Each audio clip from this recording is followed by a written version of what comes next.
Psychological analysis of a true story. In one moment, one video, an entire life turned upside down. Galia, or Hania, or who exactly? Today, we are going to tell an extraordinary story. The story of a girl who lived two lives, one in front of people and another in secret. But the most important question: which of us doesn't have two lives? Get ready, because what you're about to hear today will make you think about everything differently. Chapter 1. The Defining Moment. Ramadan 2015. An ordinary night. People sitting watching TV series, families gathered together. But in a distant place, in the heart of the desert, there's someone named Ali holding his phone, and his heart is beating incredibly fast. He saw something he never imagined he could see. A video. Not just any video, a video of Hania, the girl he thought he knew everything about. But what he saw in that video, that's not the Hania he knows. This is Galia, a completely different person. Imagine this situation.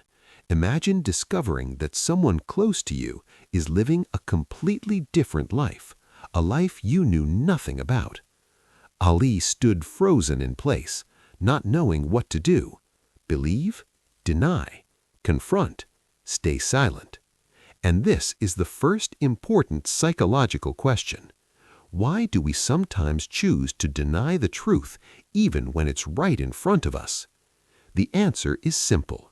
Because the truth sometimes hurts more than a comfortable lie. Chapter 2. Compulsive Repetition.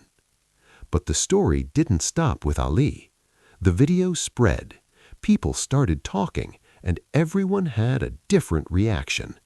Some people watched the video only once and couldn't watch it again. The shock was too great. And others watched it 10 times, 20 times, 50 times.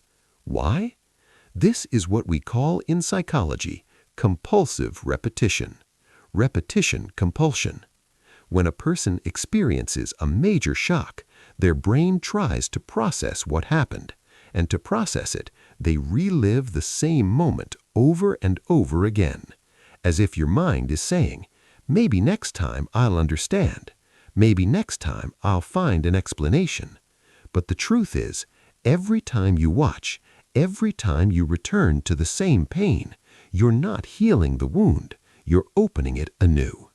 And this is what happened with many people who watched the video. They couldn't stop. They kept searching for new details, for evidence that this isn't real, for anything to soften the shock. But nothing softened the shock, because the truth was clear. Galia lived another life, a life no one knew about. Chapter 3. Who is Galia? Okay, let's pause here for a moment and ask the most important question. Who is Galia? Galia is not a criminal. Galia is not a monster. Galia is a human being, just like any of us, with a past, with wounds, with needs. When we look back at Galia's childhood, we'll find many things that explain what happened later. Galia was a child who needed love. She needed someone to see her, hear her, make her feel important. But unfortunately, that love wasn't there. Her father? Absent, either busy or uninterested, or present in body but not in spirit. Her mother? Marginalized or absent, unable to give her daughter what she needed. Do you know what happens to a child who grows up without love? That child remains internally a small child, needy, afraid, searching for security. And that's what happened with Galia. The inner child remained inside her, didn't grow up, kept searching for someone to love them, accept them, make them feel safe. And that's what made her enter into many relationships, unhealthy relationships, destructive relationships, exploitative relationships. Because each time she hoped, maybe this time I'll find what I'm looking for. Maybe this time I'll feel true love. But each time she was shocked anew. And here's the big question. Is Galia a victim? The answer is yes and no. Yes, because she was a victim of a difficult childhood, a victim of a harsh environment, a victim of people who exploited her weakness. No, because at a certain point she became an adult and she had choices. And despite knowing her choices were wrong, she chose to continue. And this is a very important lesson.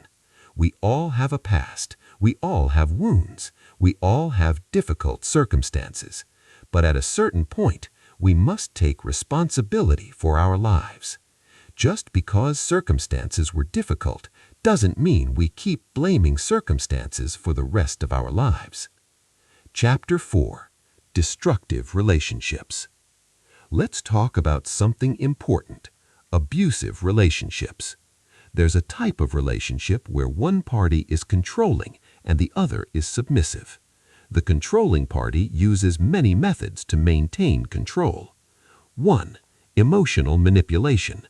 I'm the only one who loves you. Without me, you won't find anyone. 2. Devaluation. You're not pretty. Who would love you besides me? 3. Isolation. Don't see your friends. Don't talk to your family. I'm enough for you. 4. Constant guilt. I'm doing this for your sake, and you don't appreciate it. You know what's dangerous about these relationships? The victim starts to believe this talk, starts to actually feel they're not enough, that they need this person, that without them, they won't know how to live. And that's what happened with Galia in more than one relationship. She entered into relationships with people who exploited her, people who knew her weak point, her need for love, and used it against her. But the question, why didn't she leave these relationships? Because leaving an abusive relationship isn't as easy as people think. The victim is emotionally attached to the hope that this person will change, attached to the sweet memories, even if few, attached to the fear of loneliness. And this is a terrible psychological trap. Chapter 5. The Spiral of Weakness. Galia entered into a spiral of weakness, need, and continuous search for love. Every relationship that ended, she would enter the next one, the same way, same mistakes, same choices, same result. Why? Because the problem isn't with the people around her. The problem is inside her. Until a person resolves their internal problems, heals their wounds, understands their needs, they will keep repeating the same mistakes. And this is what we call the repetitive pattern. A person returns to the same type of relationships, the same type of people, because that's what they're used to. That's what their brain knows. Even if it's painful, it's at least familiar. But at one moment, Galia decided to face herself. She decided to stop. She decided to look at herself in the mirror and say, I'm sick. I need help. And this was the most important moment in her life, because acknowledging the problem is the first step in solving it. Chapter 6. The Difficult Questions. Galia started asking herself the difficult questions. Who am I? Am I Hania, that people know, or Galia, who lives in my own world? Why did I do what I did? Was it weakness? Was it a search for love? Was it revenge against society? Am I responsible, or am I just a victim of circumstances? Can I change, or am I condemned to live the same way forever? These are difficult questions, questions with no easy answers. But more important than the answers is that she started asking. She started facing herself. She started seeing the truth. She started admitting her mistakes and her weakness. And this is true courage. Because the easiest thing in the world is to run from ourselves, to blame circumstances, to blame people, to blame anything but ourselves. But true courage is to look at ourselves and say, I have a problem, and I'm the one who will solve it. Chapter 7. reasons for suffocation. At the end of this story, Galia wrote a list called Reasons for Suffocation, and each reason any one of us might feel. 1. Fear of facing oneself. When we're afraid to look inside, afraid to see the truth, we suffocate. 2. Living in the past. When we keep returning to old events, keep living in painful memories, we suffocate. 3. Need for external approval. When we depend on people to tell us we're good, that we have value, we suffocate. 4. Lying to oneself. When we convince ourselves of things that aren't real, live in delusion, we suffocate. 5. Continuous feeling of guilt. When we carry every mistake we made on our shoulders for life, we